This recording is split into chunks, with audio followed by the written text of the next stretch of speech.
Bonsoir à toutes et à tous. C'est sans doute une des plus graves crises politiques et morales qu'ait connue notre pays. Après l'affaire Cahuzac, le soupçon rôde. Ce matin, c'est Laurent Fabius qui a dû se défendre de rumeurs, je dis bien de rumeurs de comptes en Suisse. En tout cas, le mal est fait et à la question de l'Institut Opinionway, qu'éprouvez-vous quand vous pensez à la politique? Les Français répondent dans l'ordre du dégoût et de la méfiance. Pour en débattre, voici les invités de ce mot croisé en direct. Najat Vallaud-Belkacem, porte-parole du gouvernement et ministre des Droits des Femmes. Laurent Wauquiez, vice-président de l'UMP, député-maire du Puy-en-Velay dans la Haute-Loire et ancien ministre. Marielle de Sarnez, vice-présidente du MoDem et députée européenne. Pascal Durand, secrétaire national d'Europe Écologie Les Verts. Louis Alliot, vice-président du Front National. Et enfin François Delapierre, secrétaire national du Parti de gauche, après avoir été le directeur de campagne de Jean-Luc Mélenchon. Louis Alliot, qu'attendez-vous de la prise de parole du président de la République? Écoutez, pas grand-chose. Est-ce qu'il peut améliorer les choses, même quand on est un opposant, je dirais même un opposant extrême? On peut attendre de son président de la République qu'il améliore des situations. D'abord, pour imposer des choses, il faut avoir une majorité. Je vous signale qu'il n'arrive même pas à faire passer le non-cumul des mandats. Ensuite, on voit bien que le Parti socialiste minimise les affaires. Et moi, cet après-midi, en préparant le débat, je suis allé sur Internet pour voir le nombre d'affaires de la Ve République. On ne peut pas dire c'est l'affaire de ce gouvernement ou même l'affaire de M. Sarkozy. J'invite d'ailleurs les auditeurs, là, les téléspectateurs à regarder. Il y en a 5 pages. 5 pages de scandales politico-financiers. Et combien pour le Front National? Une toute petite. Ah bon? Et je vous signale... Jean-Marie Le Pen a collectionné les condamnations tout au long de sa vie. Écoutez, madame, vous n'allez pas comparer. Vous n'allez pas comparer le Front National avec les abominables affaires des années Mitterrand, Jospin, et maintenant celles qui vous pensent sous le nez. Il faut qu'elle arrête de tromper les gens. Voilà. La vérité, c'est que le Parti socialiste minimise l'affaire. C'est une crise gravissime, une crise morale. Elle fait suite, je vous signale, Madame Belkacem, à celle de Strauss-Kahn quand même, hein. C'est-à-dire la graveleuse, la grosse ficelle de M. Strauss-Kahn, et maintenant la grosse ficelle fiscale de M. Cahuzac. Hein, ça, c'est une vérité. Mais c'est aussi une crise économique, sociale et une crise de représentativité. Les deux partis qui sont là, l'UMP et le Parti socialiste, se partagent le pouvoir depuis 30 ans. Il n'y a pas de représentation des autres partis politiques. Ça donnerait plus de contrôle. On pourrait contrôler ce que fait le gouvernement ou même contrôler les groupes parlementaires. Il n'y en a pas. Nous sommes là dans le partage du pouvoir. Nous sommes là dans la connivence politique. Dans « je te tiens, tu me tiens par la barbichette ». C'est exactement ça qui est en train de pourrir ce système politique aujourd'hui. Des institutions irresponsables. On ne peut pas remercier un député qui a fauté. On ne peut pas remercier un président de la République quand il ne respecte pas les engagements qu'il a pris. Un coup de balai. Et c'est pas... Et ce n'est pas M. Alliot, votre présence, qui changerait quoi que ce soit. Parce que pour chercher les affaires, vous n'avez qu'à vous tourner vers M. Péninck, que vous connaissez bien, qui est un ami de votre famille maintenant, par alliance, et qui a ouvert le compte de M. Cahuzac. Donc vous le savez parfaitement. Il pourrait sans doute vous donner, d'autres noms. Il pourrait vous raconter, moi, comme je le lis dans Mediapart, les millions d'euros en espèces qu'il a récupérés de la campagne de M. Balladur et qu'il est allé blanchir. Arrêtez d'aboyer, M. Delapierre. Attendez, non, je suis obligé de le dire parce que... Vous êtes une caricature. Vous laissez... François Delapierre, attendez. C'est de la diffamation. Dans ce cas-là, vous l'emmènerez en justice, mais il termine ce qu'il avait à nous dire. C'est déjà prévu pour ce qu'il a dit. J'attends ça avec impatience. Et moi, je cite des choses qui sont publiées, par exemple, par Mediapart. Alors ça fait moins de bruit. N'importe quoi. Personne ne relève, par exemple, l'implication de proches de Marine Le Pen dans des scandales comme l'affaire Elf, l'affaire Balladur et maintenant l'affaire Cahuzac, puisque vous ne pouvez pas nier que c'est M. Péninck, un de vos amis, qui a initié M. Cahuzac aux arcanes du système fiscal suisse. Et Mme Le Pen répond, c'est pas un problème, c'est pas un délit d'ouvrir un compte à l'étranger. Le terme qu'elle a employé, c'est de dire que c'était anodin. Voilà. Et je vous laisse réagir. Merci. Le sénateur Mélenchon, lors des scandales Urbagraco, Gifco, etc., il n'était pas là parce qu'à ce moment-là, il encaissait en tant que sénateur du Parti socialiste. Non, alors peu importe. Mais... Pardonnez-moi, je vous pose la question plus simplement. Ça ne vous gêne pas, vous, Louis Alliot, au nom de ce que vous nous avez dit au début de cette émission, que M. Péninck ait ouvert le compte de Jérôme Cahuzac? Mais attendez, c'est grave ce que l'on dit. Parce qu'au moment où M. Péninck, avocat, ouvre le compte de M. Cahuzac, Marine Le Pen est à l'université, elle ne connaît pas M. Péninck. Mais je ne suis pas en train d'accuser Marine Le Pen. Ne retournez pas. Je vous fais simplement remarquer. Monsieur Delapierre, oui. Alors je sais bien qu'à gauche... Du passé, faisons table rase. Mais c'est vous qui faites du table rase du passé. Mais est-ce qu'on connaît les amis de M. Mélenchon, de M. de Lapierre? Est-ce qu'on fait des enquêtes de moralité sur les anciens du Parti communiste, etc. Voilà, ce n'est pas vrai. Oh, attendez, M. Penin, qui était un avocat fiscaliste qui faisait son travail. La fraude, c'est M. Cahuzac qui n'a pas déclaré ce compte en Suisse. Mais je vous signale qu'aujourd'hui, aujourd'hui, les avocats... C'était faire son travail que d'ouvrir des comptes en Suisse pour ses clients.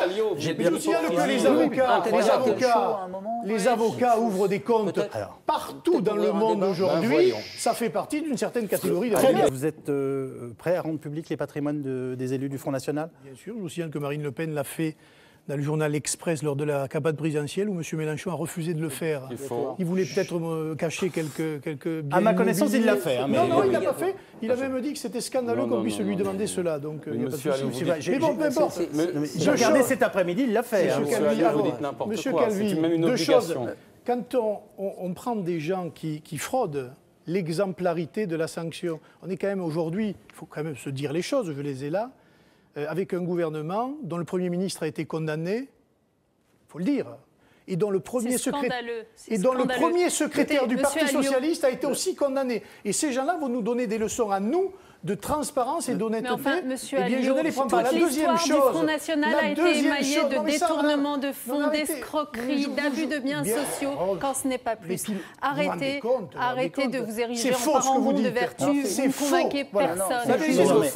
Mais c'est pire que ça, monsieur Calvi. C'est indispensable que tout le monde prenne un peu de hauteur. Pendant que le porte-parole du gouvernement vient nous vendre sa salade sur le plateau, vous avez aujourd'hui des présidents de région qui sont condamnés en appel et reconnus coupables en appel et qui sont toujours présidents de région socialistes et qui ne sont pas exclus du Parti socialiste. Et comme Marine Le Pen l'a soutenir Gaston Floss, ça vous va bien? Nadja de Vallaud-Belkacem va reprendre la parole. Je l'avais promis au parti. Dans ce référendum, il y a la partie démocratisation de la vie politique, c'est-à-dire en résumé ce que vient de dire Mme Sarnez, que nous sommes un certain nombre à demander. Je crois que les Verts demandent aussi la proportionnelle, le parti de gauche aussi. Alors oui, ce référendum vaudra le coup. Ça provoquera un électrochoc démocratique. Le problème, c'est que nous avons affaire, je le disais tout à l'heure, à la confiscation du pouvoir par de grandes structures politiques.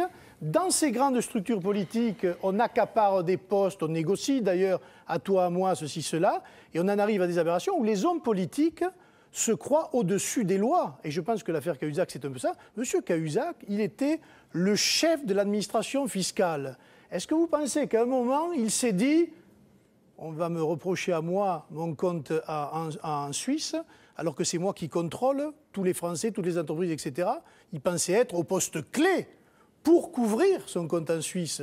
Le fait est qu'aujourd'hui, il y a des fuites, il y a des médias qui plus ou moins sont libres. Je dis plus ou moins parce qu'on pourrait parler. Vous avez votre responsabilité en tant que média. Aujourd'hui, qui le sait que les journaux touchent des subventions publiques, c'est-à-dire de l'argent du contribuable. Mais qui contrôle cet argent ?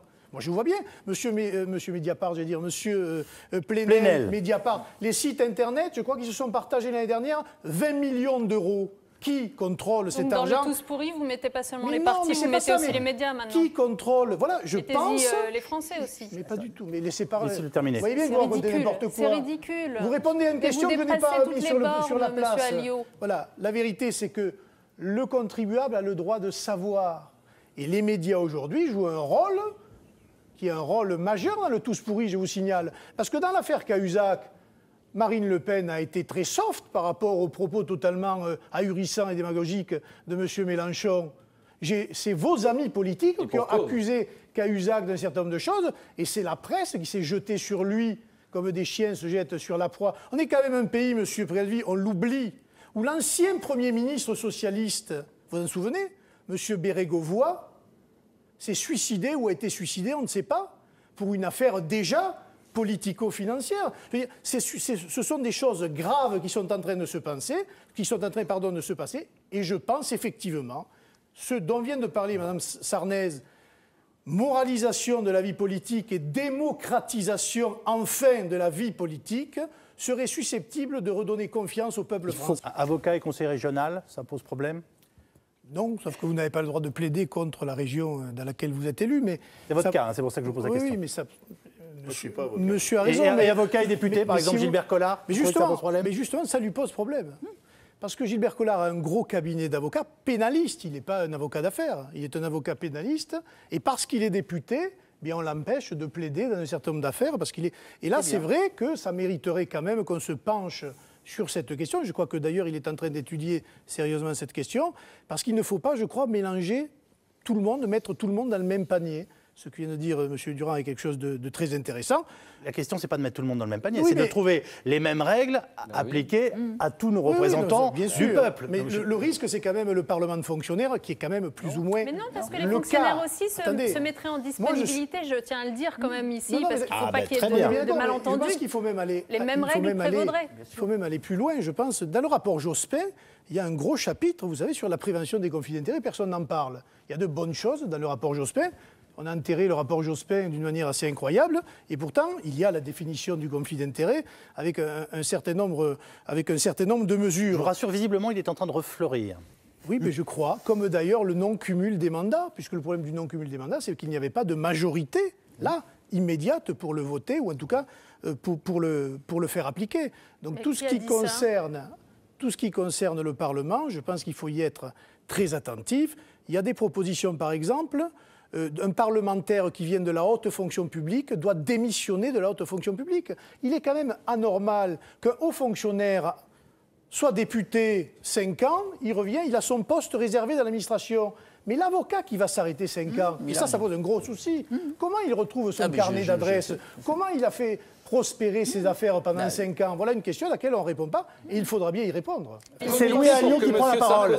C'est Louis Alliot qui prend la parole. Vous avez la caméra, lancez un appel à M. Sarkozy de revenir, puisque vous le regretez. Vous ne cessez de dire que nous aurions dû assurer l'élection de M. Sarkozy. Qui a voté Chirac? Dites-le, il vous écoute peut-être. Qui a voté Chirac en 2002? Lancez-lui un message. Qui a voté Chirac? Lancez-lui le message.